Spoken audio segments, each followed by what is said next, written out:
EJ, what's up, man? Welcome to Dad Edge. What's going on, Dad's Edge? Hey, thank you for having me today. Just really an honor to be here on this elite podcast and to share myself with you guys, stories and whatever questions you have. I'm just blessed to be here, and from God's voice, I will deliver whatever message is supposed to be by the spirits and the angels given today. Awesome, man. Well, hey, I'm excited to have you on. Like we were joking about before we hit the record button. It's weird actually seeing you with clothes on. So, well, it's a lot nicer, especially when you're outside. And people say, "Well, why you do Naked Afraid? Why they do it naked?" And it's like it's pretty simple. Clothing is your first layer of shelter. Yeah, both a physical layer and a psychological layer. So when you strip someone down to their bare necessities, it's physically taxing, but it's also a mental thing. It really exposes people for their inadequacies and the things that are going on inside of them. So when you strip someone down to nothing but a couple items of whatever your skills, your brain, and whatever you can make, that is it is the most real challenge out there, probably in life, next to quite a few endurance races. But as far as television goes, it's the only real survival challenge out there. People go, "Oh, it's highly edited. Oh, they're helping them." None of that goes on. I'm a man of honor and I would never say something that I never personally experienced out there. And I would say also the show alone is very real and a very real, challenge that I would love to take on. But they get like 20 items when they go out there. And I remember applying for that show and saying, it'd be unfair if you're out there. I'm like, all right, well, give me the 10 common items everybody gets. And then when you get to choose 10 items, I'm just taking my knife and that's it. And they're like, are you serious? I'm like, well, we got to make it fair for everybody, right? I'll build whatever the hell I need to eat, live, and succeed. So, if I don't have it on me, the one thing that I've learned through my since 2013, 5 Naked Afraid challenges, 163 days, is that, I went in with a lot of preparedness stuff, gear. I was a gear guy from the military. And what I've learned is, that I can do it with very little things, and very few options. Just go in there with a knife and learn to be self-sufficient is amazing. that's unreal, man. There was something else I read about you too. Were you actually in the show Lost? I was doing military tech advising and doing some stunt work with a friend of mine that was a coordinator out there. And then next thing I know, I was doing background work as one of the marshals in season 3. And I was only standing right next to the main marshal, chasing Kate. And then we got into the freighter boat mercenaries. And then they were like, hey, we want you to be one of the team leaders. We want you to lead, be on part of the mercenary team. I was like, oh, all right, that sounds good. And they had me find a bunch of guys to be part of that team because initially they had a bunch of lifeguards who didn't know which way to hold the weapon. They were very difficult to work with. And I'm like, look, once we come off hiatus, I'll bring a bunch of guys back with me because I was still in the military. And hold on, I got to take care of something real quick. I'll be right back. Yeah, go for it, man.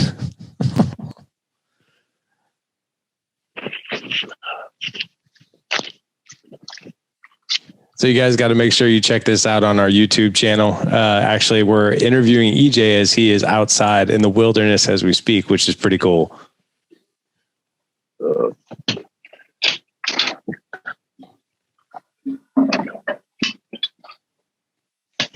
There we go. All right. Sorry, that was I'm at a campsite here. I pulled in for the night for this, and I got a spot here. And this, the only neighbor I have in the camp area has a dog that has befriended me since I've been here. He come running over. I'm like, I don't have any treats for you, buddy. Oh, so he's not your dog? It's not your dog? No. There's a guy camped out right next to me over here, and he's a through hiker. And he had his dog with him, and I think he's still sleeping. So his dog got off the leash. He's an escape artist. Yeah. Last night I was eating, and he decided he wanted to come over and see what the heck I was eating. So I guess I gave him some vittles. I shouldn't have done that because I guess he thought I had some more vittles. So anyway, so I was on Lost for sure. And when I was in the military, I was trying to figure out what am I going to do when I get out of the military. It's close to retirement. And I always wanted to be on TV, be an actor, stunt guy. I thought that would be a good place to go be a mil tech advisor. And this was where I started. So before I got out, I was doing that part-time. It was kind of my hobby besides surfing and doing MMA stuff. It was a lot more fun than golfing. And once I retired from the Army, I actually tried to keep pursuing it. And then that's when all the reality stuff kind of hit me. I got out. I went back to North Carolina. I started working for the Special Warfare Center. And at the Special Warfare Center, I was working for SEER School. And I did work there for about 5 years, teaching former future Green Berets and other soldiers how to survive behind enemy lines. If anyone's familiar with the SEER program, I worked in Camp Number 3, Camp Slappy, and did E&E and also was doing the primitive stuff on the side, still teaching people survival with my own business. So, and just funny how life takes you. 25 years in the Army. Next thing I know, I'm on Lost, and then applying for some reality shows like Survivor and a few other things. And then my name was floating around out there in the casting world, and then Discovery comes banging on my door. Tried me out for Dual Survival when they were replacing Dave Canterbury. There was me and 4 others. They wound up picking up Joe Tedeye. And if anybody's familiar with him, they understand where all that went south pretty fast once he got exposed for some elaborations on his resumes and what he had been doing. And then eventually, after I did my 3rd Naked Afraid, I did my first XL. Discovery decided that they wanted to have me and Jeff, my partner from the first XL, go out and do Dual Survival season 9. So that was amazing to go all over the world. We did 7 episodes in the special episode with that show. That was an amazing show. People always ask, well, where's Dual Survival at? Well, after 9 seasons, you've pretty much done every survival trick in the book, and you can only elaborate it so many times.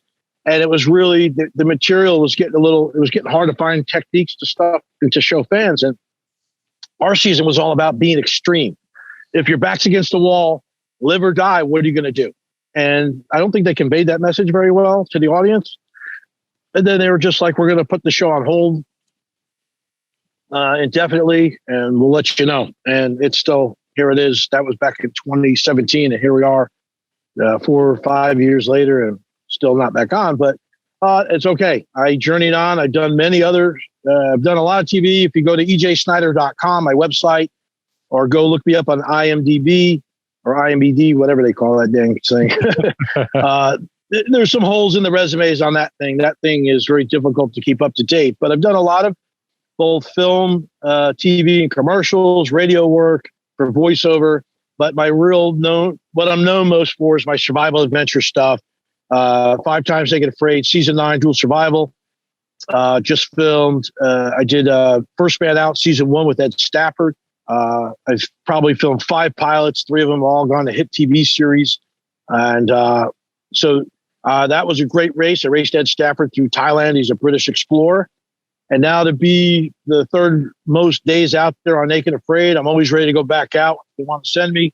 And I just got done filming a pilot for another TV show as a host, which is a survival skills series. I can't say too much about it, but they're trying to present it to networks now to see if it's going to get picked up. I know people are dying for a survival competition series where they're seeing skills. It's kind of based off of like Forged with Fire, 4 people competing. Someone gets eliminated each challenge till it comes down to the last 2 fighting for the $10,000 prize. So that should be pretty interesting. If it goes, we'll see. But other than that, for me, life is about, I teach survival. I do a lot of writing for magazines. I do a lot of video work for people. I've got some survival tutorials we're trying to get ready to put out there to the public. Working now to build my YouTube channel back up. So please subscribe to me at EJ Snyder's official YouTube channel. Getting ready to start ramping that thing up heavy through this summer and through the fall. And, I teach survival. I do trekking guiding, and I'm consulting for Naked Afraid as a casting consultant. Interview people to get on Naked Afraid and see if they have the skills and the mental fortitude and physical prowess to get through what it takes to do 21 days on that extreme challenge. Man, that is a huge resume, my man. And just seriously, man, props for you for. Thanks. I believe you said it was 160 plus days that you've done. Yeah. Well, 163 days. Yeah. Let's just be honest. We're out there on 60 days legends. Right. And I damn near ripped my scrotum off. I saw that. That was the last episode I saw last night. Oh, that's great. Yeah, you got a little catching up to do, but I've been by myself for 2 weeks, and how my challenge would have been so different if I wouldn't have had that little speed bump. But I think everything happens in life for a reason, and I was just moving so fast. The lesson is to slow down, which I don't know how to do at 55, which I turned 55 out there. I want to suck the bone marrow out of life, and they kept asking me, "Hey, how many days? What day is it? How many days are left? How you feeling?" I'm like, will you please stop asking me that question? Because I've already told you, I'm not measuring this challenge on days. I'm measuring it on steps I take out here. And at the end of this thing, I'll probably never know how many steps I've taken. And that's just fine by me because I've enjoyed every one of them. And so, they were looking at me like, oh my God, this is terrible. I was within 1 millimeter of tearing a major blood vessel and would have bled out right there. And that was pretty serious. Being in the military and being into some really bad, sticky situations, both for myself and seeing others in it, leading, I looked around at everybody with white faces and just saw what was the thing. Everyone's like, "Oh, you're in shock. That's why you don't feel any pain." This and that. I'm like, look, I know exactly where my body's at. This is how I'm built. If you want to say, "Hey, is Rambo real?" Yes, you're looking at him. So let me tell you. I had to keep everybody else calm. So that's why I was cracking jokes, trying to keep everybody else calm, because I needed steady hands to stitch the puzzle back together. My Humpty Dumptys need to be taken care of. And I'm just like, look, people, it's okay. Everything's going to be fine. I didn't feel a thing. They're like, "Hey, we got to stitch this up." I'm thinking, oh, yeah, you're going to stick me like probably six needles to numb this thing. Then you're going to stitch me. Just stitch the damn thing. Can't take more than 6 to 8 stitches. Let's just get it done. It's a loose piece of skin. You don't feel much down there anyway. In terms of skin, yes, if you get kicked in the jewels, that really hurts. But so we stitched it up, and I'm like, let's just get going. And they started calling me Scrap Iron, the 2 senior producers out there. They're like, "We can't believe you're still sitting here." And I'm like, "Hey, I promised you guys I would be here on 60 days. I can't speak for the 11 others, but you would have one person sitting here at 60 days, and that would be me." And So, that's what that's the way it was. So, man, that's awesome. Hey, I want to segue to how you grew up a little bit. Okay. So if I understand your history correctly, so your mom and dad, they actually got divorced when you were really young, correct? Yeah. I was about 7 or 8. Yeah. And so did you have a relationship with your own father growing up, or was he out of the I did. It was difficult. It was strained. There was times where I felt abandoned. I didn't understand it, and I loved him very much. But he was hurt and broken from that whole event. But he was the one that took me out on the weekends, learning hunting, fishing, trapping, and camping and hiking and doing all those things. So for me, that was a big deal. And that's where I really started becoming an outdoorsman. And then had a stepdad come into my life that was quite younger than my mom, maybe 7 years. He was a musician. We had a lot of sports loves in common. So that was a common thing for us. And he really taught me about don't ever give up on your dream, because he was a musician who was about to, and he didn't. And I had that dream of being on TV. But he taught me how to stand up for myself when I was getting bullied as a kid, and taught me how to box. And I was learning wrestling. And my own dad was a pretty tough cookie, carpenter. But really, I was without father figures. My grandfather filled in for a good while. And that was very helpful for me. And just going into scouting and not having my dad there when father-son days was really tough. But I figured out early in life, something was going to, if I needed, the only one that was going to take care of me was me. And, kids were making fun of me when I was go to school because my mother's working 3 jobs to support everybody. And I had a kid brother, and I got holes in my jeans, and they were going in there and they're calling me Scarecrow and Patches because my mom's put patches on my pants because we can't afford anything. So at 10 years old, I decided, well, you know what? I'm going to get a paper route, and and then I kept getting everybody else that wanted to quit their paper routes. I'd get their paper routes. So I had like the largest paper route in my neighborhood, just so I could get money to buy pants for me and my kid brother, so we could have, Levi jeans instead of Tuskins or something like that. And so that was my motivation to do those things. It was to, know that I had to be self-sufficient. If someone was going to, bully me or do something like that, it was up to me to figure out a way in life to take care of those problems. And that really catalyzed me into where I got done with high school. We were poor. I moved to 3 different high schools. All my sports scholarships there was no computers back then, no way of tracking people. So I was missing, any chance of getting a free scholarship. Didn't know, college looked unobtainable to me at that point. And so I had to figure out a way to get money for college. And so it was, hey, I could join the Army. They would give me money for school to help me pay for college, maybe figure out exactly what I wanted to be when I grew up. And it was one of my other dreams was to go, with a lot of influence from the movie First Blood and some other Army, like Platoon, some other things. It was like, oh, okay, yeah, that seems like the right move for me because it's adventure and it's serve my country. I was very patriotic. And, I remember when they showed me those videos, like, oh, you're so smart. You score really good on the ASVAB. You could be this Pershing missile repair guy. And you could do all this computer things and this and that. And basically be a rocket scientist. It's like, why would anyone join the military for that? Show me those Rangers again. Show me those videos with those guys from the Special Forces. That's what I want to do. And so that's kind of what I did. So were you were a Ranger, correct? Yeah. Well, I joined the Army. I went through basic and then I went to airborne school in 1985. Tried to get in the Rangers then. I was in 11 Hotel, which is an anti-tanker.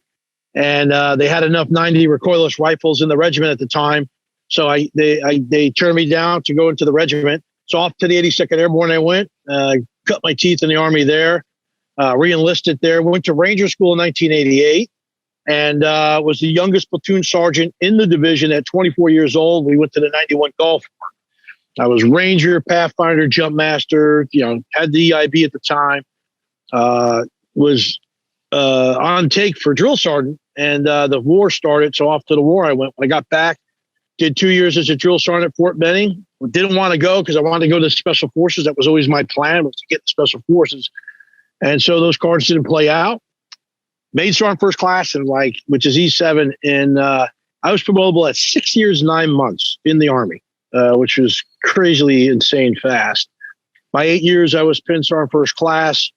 So that changes the dichotomy. SF wasn't taking any E7s at that time with 2 years time in grade. So it was like, wow. So I re-enlisted, signed up to go with a Ranger bonus to go to the Rangers.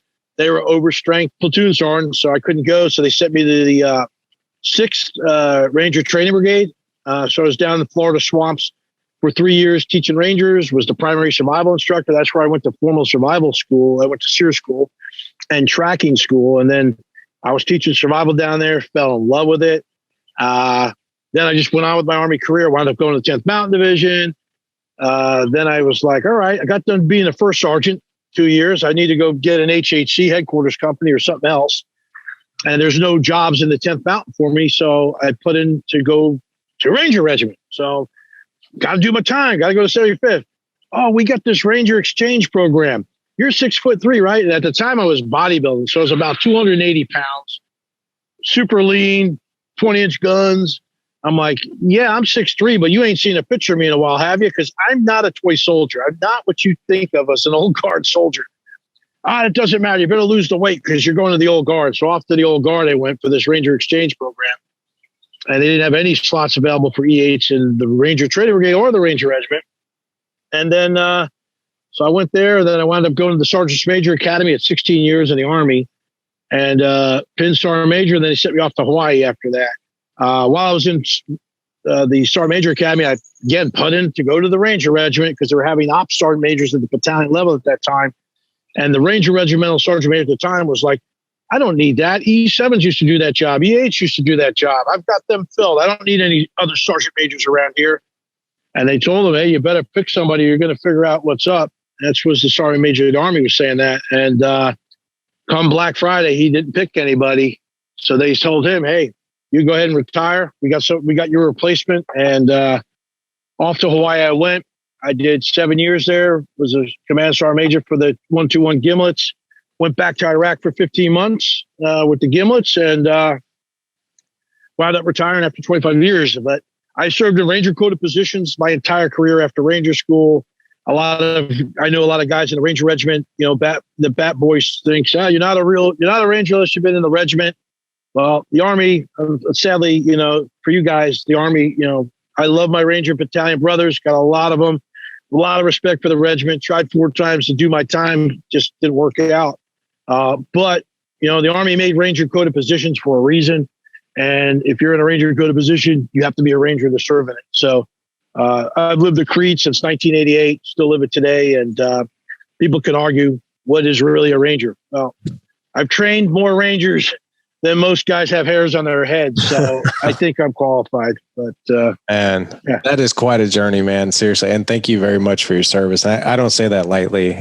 We've had a lot of my honor. Yeah, seriously. We've had some amazing elite operators on here, you being one of them. And I know that what you do isn't for the faint of heart. So thank you for what you do. And that's just how I've been living my life. And then it falls into motivating and leading people from the front, getting in their face when they need it, leading with compassion in your heart. I wear my emotions on my sleeve. And I treated every soldier I ever came with as if they were my own kids and had to be tough on them when I needed to, but they would follow me to the gates of hell no matter what. Mm-hmm. I have influenced so many and I've gotten so many messages since I've been out. I've counseled people for years after I've gotten out, generals all the time that were lieutenants when I was, a young guy. And I've carried that on over into this, great medium to influence and inspire others, which is TV and in writing that I do for magazines and on radio. And, if you're going to inspire people and I'm supposed to be a messenger of whatever has been put on me. That's the one thing when I went out naked and afraid I didn't see coming. Like the soldiers that write me, I get tens of by now it's probably hundreds of thousands of messages on social media and through email and through my website, www.ejsnyder.com. By the way, get over there, hook up with all my social medias at EJ Snyder 333. But I've inspired so many people across the globe that I never saw coming. And it's so humbling that, somebody's sitting on the couch and they're like, I see you out there at your age. And what excuse do I have to be fat, sitting here out of shape, having heart issues and this? Thank you, EJ. Because of you, I got motivated. I've been on a diet for 6 months. I haven't been drinking. I'm walking. You muted yourself. There you go. I'm in shape now. Sorry, some scammer was trying to dial in on us.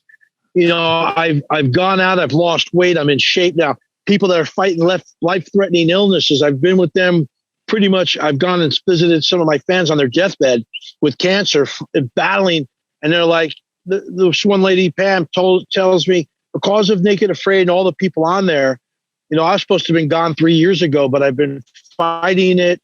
And you guys inspire me. And, so she was just an amazing story. And sadly, she passed a few months after I had visited her. But she was just a testament, former Air Force veteran, war, combat vet. And but these people go through these things, whether it's all about mindset. Whether the cicadas are bad this year. It's all about mindset in life. Having a positive mindset, a winning attitude, no matter what it is, whether you're facing an addiction, relationship issues, struggling in school, getting bullied, struggling to find that job, your passion in life, live every life as if tomorrow's not guaranteed. So you have to live every day for you and for today and suck the bone marrow out of it every chance you get. I don't let age factor in for anything. Do I've got some bangs and bruises, some disabilities? Sure. I have to operate in and around them. I'm not going to stop living because, my back's killing me or, my poor little knees that they want to replace. I'm still rehabbing. I just changed the way I operate. I don't run marathons anymore. I bicycle. I hike. I do use lighter weights. It's just, you got to have that mindset right. With the mindset, you can do anything. People say, hey, what's the greatest survival tool in your box? It's your mindset right there. Yeah. Couple that with some skills, a little tenacity and iron will, and a no quit attitude, man. You can do anything in life. These people that, I feel bad. We're losing 22 vets on the average a day, probably sometimes more to suicide. And other people, these kids that are dealing with the COVID situation and being locked down. And suicide's a horrible thing. Mm-hmm. And, you just don't know what gets a person to that mindset to where they're like, I'd rather be dead than uncomfortable. It doesn't register with me. It makes no sense. And we got to help these people find the help they need. But gosh, if you're out there thinking these things, look, give me a phone call. Hit me up on the email. Reach out to a friend, anybody. Don't do that. Life is a gift. Find your passion. They say if you find your passion, you never work a day in your life.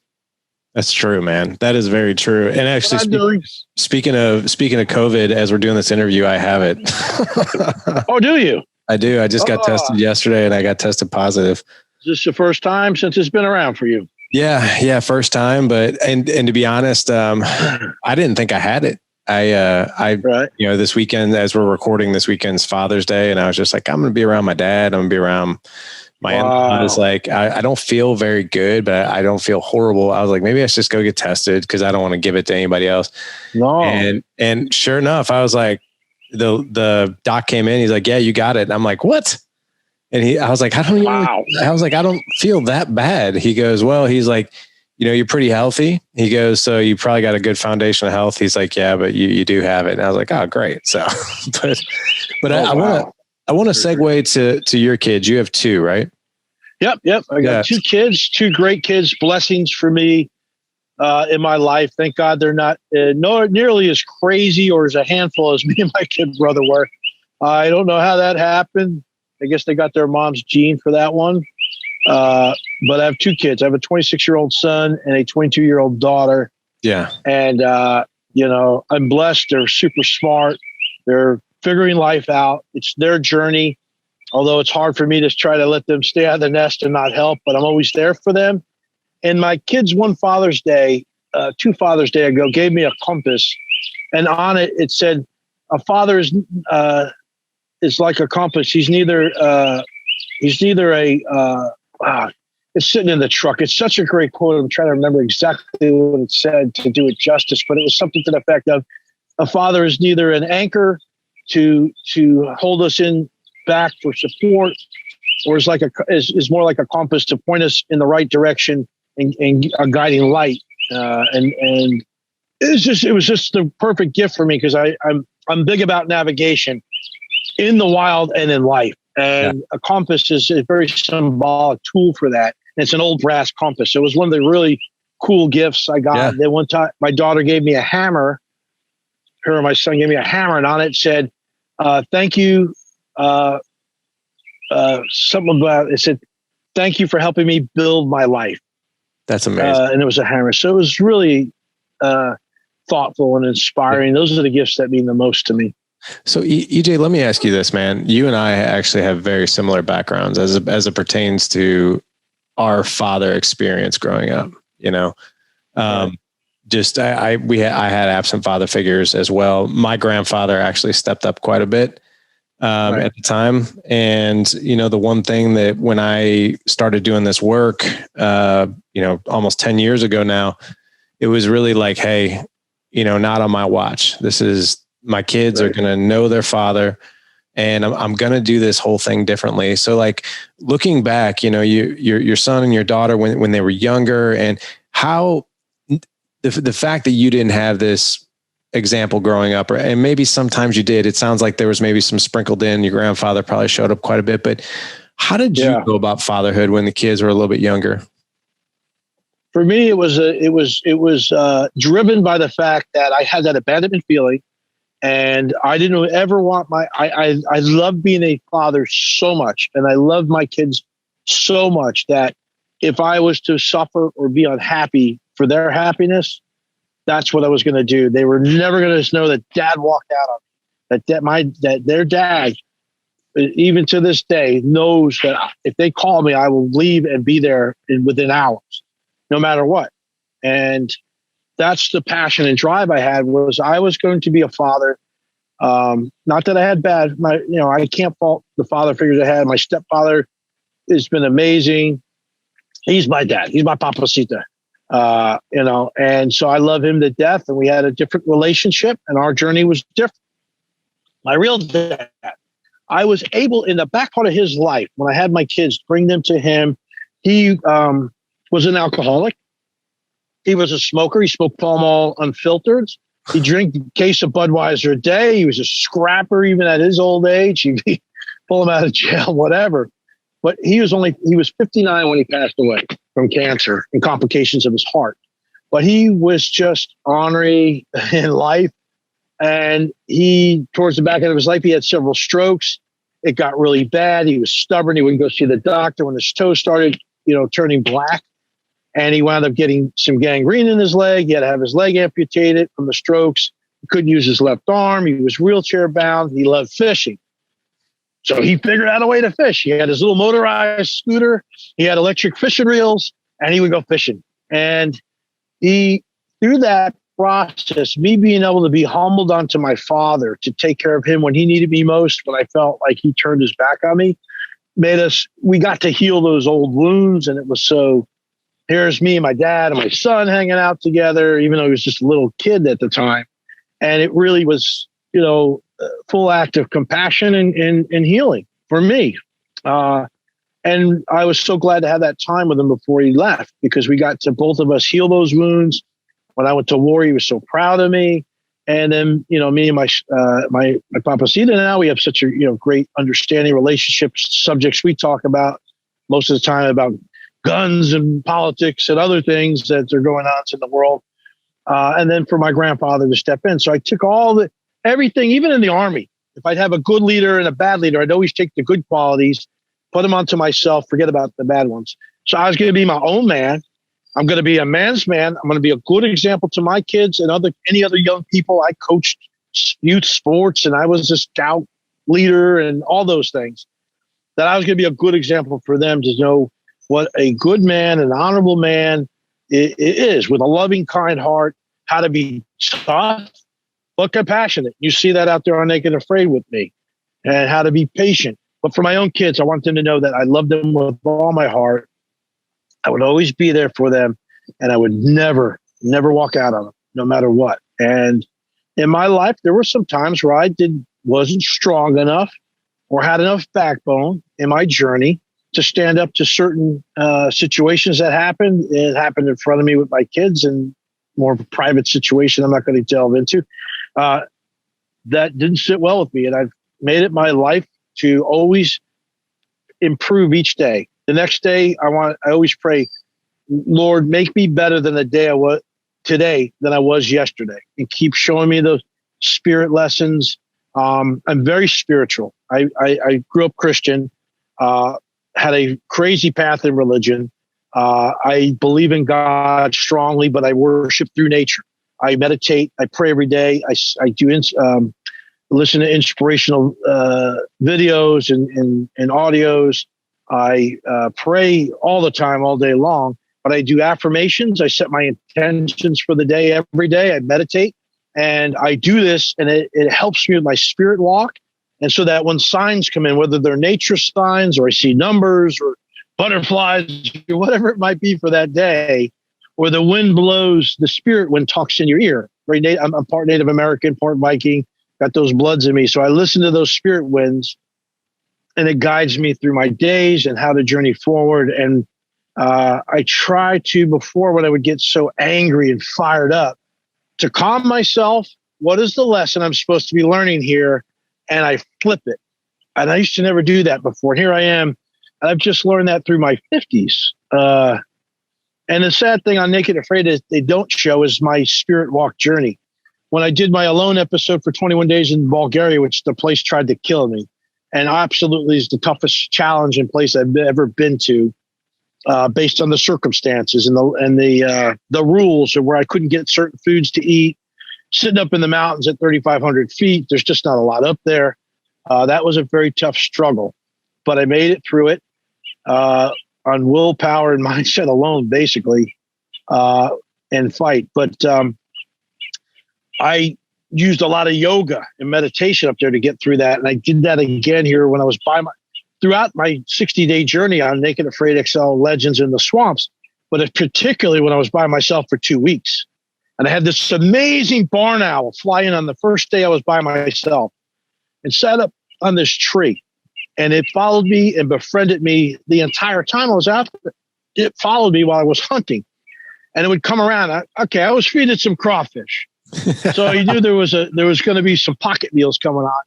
And I would sit at this meditation spot I had on my North Shore, and he would sit up in the tree above me. And that's where he slept at night.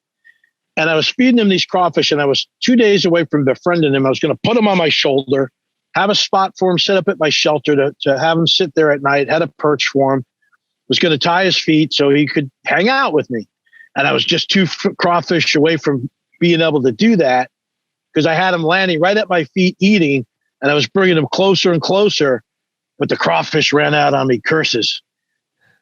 But that was so amazing, because that bird was very symbolic for me, because it's one of the spirit animals I have that is, a guide for me. And my main spirit animal is the wolf. And I think I portray that fairly well.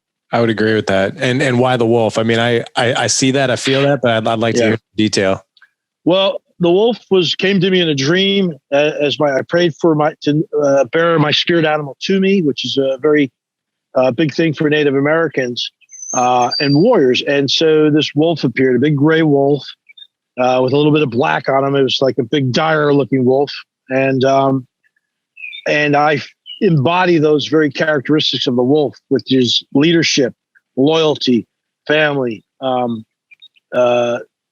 ever hunter. Very calculating, very smart, and adaptable. They've got strength. They're ferocious, and that's what speaks to me. That's one of the 5 spirit animals. That's my main spirit animal, along with bear, owl, eagle, and or birds of prey rather, and a lion. So those animals all have significance in my life, and they always show up when I need to see signs. Man, I like that. I can see all that now, especially watching you for so many years. So let's segue into this part then. What are we celebrating over the next 5 years? So what's got you most excited to do and accomplish over the next 5 years? But by the time you're 60, and you and I are having another conversation, what are you telling me that happened? Okay. My plans for the next 5 years is to really live life, suck the bone marrow out of life, because I figure I've got about another 20 years to where I can really healthy get out there, see America, see this great country of ours, go see all the wild places that are in it, try to videotape my journeys through YouTube. I want to build an off-grid homestead within the next 5 years. I want to motivate others to just live life and figure out ways just to get out there. Maybe you can't hike the Appalachian Trail right now, but you can do a lot of nice little day hikes or weekenders, or do those things. That age is just a number. That if you let it define you, you're really setting yourself up short. I just want to live the next 5 years just living life and getting after it. I've had a fill of TV. Will there be more TV for me in the future? That's up to God and the spirits, not me. But at this point, I'm satisfied. If I don't get any more TV, that's okay. I've had a very successful 15-year career. Not as successful as some, but more successful than others. And I'm pretty satisfied at this moment. Not saying I'm checking out yet, folks, but I just play it. I'm going to play every card and go with flow. I'm going to live my life for the next 5 years with flow, and live in spirit, and let that be my guide. Life is too short for us to just let it pass us by. I want to experience life. I just want to step into life and see how many times my breath can be taken away, how many times my eyes can light up every time I see a rainbow, enjoy every sunrise and every sunset, and just find my inner joy, smile, and try to pass that on to others. I just want to live a simple life the next several years going out. I'm on the back nine, as they say. I believe I'll live to 100. Hopefully I can stretch the next 20 to 85 and do 30 good years of solid adventuring. And just got to figure out better ways to do it. You know, where I like to go out and do extreme camping and hiking and sleep on the ground and build my shelters. Now I have a RV travel trailer that I can pull off grid, and it's a hardened tent, but it makes it nicer to edit my videos and listen to some music and cook myself a decent meal once in a while. So yeah, it's not cheating. It's just enjoying life at a little bit different way. And, but I would like to also, and I don't know when I'm going to do this, but I still have a goal of doing at least the Appalachian Trail from its start to finish at some point. Dang. If that's in the next 5 years somewhere, I hope so. But I think, that's at least within the next 10 for sure. I'd like to have it done before I'm 65. And are you going to do it with your clothes on? I just asking. I'd love to do it naked, but I'm afraid some people, they don't let me keep the big blur anymore. And that would be a challenge some places, because I know in Pennsylvania, I've hiked parts of the Appalachian up there, and there's a lot of rocks, and I don't like rocks on my bare feet. That's for sure. Yeah. I'm a big fan of shoes, but yeah, I do walk barefoot quite a bit now because, this bug up here, get out of here. I do walk barefoot quite a bit because when your bare feet touch the earth, amazing things happen to your spirit. I mean, yes, I have the cell phone here right now, but if people would just go out for a weekend, leave the cell phones at home or whatever, or put them in the glove box and shut them off just for an emergency happens, it's amazing when you unplug and just tune into nature, what that can do for you, that solitude, that energy of spirit.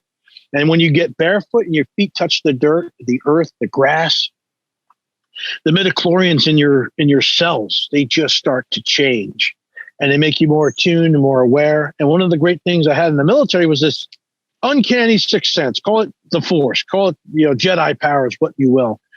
But it kept me alive, especially when there's a point man walking through trails and there were booby traps or whatever. And I've taken that over into my survival ability. So when I'm out there in the wild, people are like, aren't you afraid to get bit by a snake or this or that? And I never fear for that, because when you put fear out into the wild, animals will pick up on that pheromone and they'll sense it. And then you've got problems. So I never put fear out. And I walk with confidence because I always feel the animals and the things about the trees talking to me and the nature and the wind. I feel these things in my body through my cells before I even come across them. I know there's danger. I know there are things there. Sure, I'm not a fool. I know there's the unpredictable and things can happen. Things can go wrong. So I have a healthy respect for the dangerous creatures of the wild. But I also am not going to be fearful of it. And there's just certain things, like treat all snakes, whether you know they're venomous or not, as if they're venomous. Because even just any snake bite, their mouths are very dirty. It can cause a very bad infection for you. So that's just one, for instance. So, I step with the spirits and the wind, and it's been a much better experience for me in the wild. And this has just really been brought back onto me since I went through the Amazon challenge with Laura, who helped me refine that native piece of me that I let kind of get clouded by the military. Mm-hmm. And pretty much since 2013, I've been stepping these last 8 years that way and trying to get better at it. Very cool, man. There's a lot of people go, oh, you're a military survivalist. I'm like, nah, I'm kind of a hybrid. I really, I've got a lot of it in me. I'm really just an all around, I call myself an extreme survivalist because I do very extreme things in the wild, but I am very confident now. Not many people brag about it, but I can literally go out with just a knife and make things happen. Not that I want to, because even Mother Nature can humble you and you can get in a bad way. But at least I have the confidence now to know that if I get in that situation, I can figure it out and I'll be okay. Right.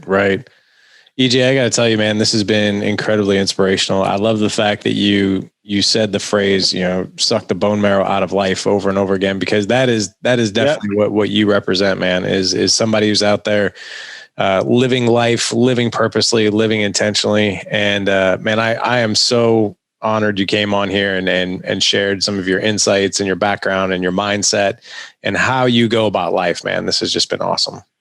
Thank you for having me. It's been an honor to be part of this podcast with so many honorable men that have come before me on your show as guests. I appreciate you reaching out, and we can do this again any other time. It's just a great podcast, everybody. And happy Father's Day to all the dads out there, to all the dads that stepped up. Yeah. People say stepdad. I call it that's the dad. I'm not a stepdad. I'm the dad that stepped up.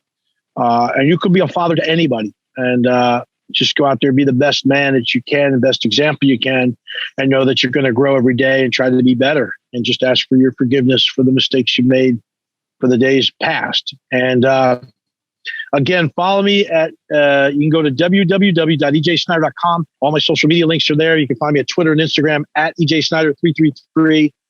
My YouTube channel is EJ Snyder's official YouTube page. I think I have 2 up there, but that I'm rebuilding it. It got shut down, it got hacked, got taken away. So I'm rebuilding. So please subscribe.